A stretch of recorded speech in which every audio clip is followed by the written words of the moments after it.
Hello there and welcome to another one of our Lexical Lab 1 minute English videos. If you like this video, make sure you subscribe to our YouTube channel and check out our website www.lexicallab.com to find out more about our online English language classes. Last week in one of my classes I was chatting to a couple of my Russian students who told me, rather smugly I felt, that they had 10 days holiday coming up. This was partly down to May Day, partly down to International Workers' Day being a bank holiday, and also down to the May the 9th victory parades that still happen there in Russia. And then there were a few extra days thrown in for good measure to bridge the gap between those two holidays. A cynic may note that this also coincides conveniently with forthcoming elections. Obviously, I couldn't possibly comment on that.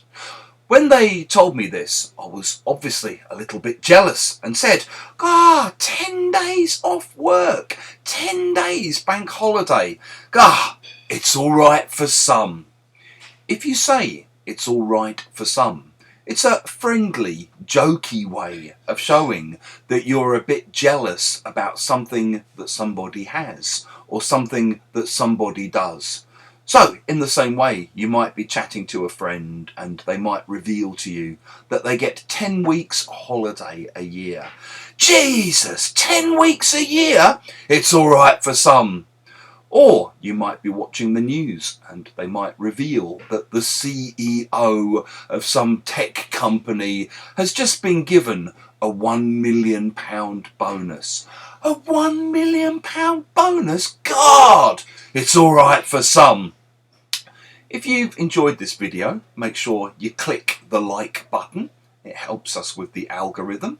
Please do share it with your friends, your colleagues, your students. And if you have any examples of how you think you might use "it's all right for some," please do write them in the comments section below.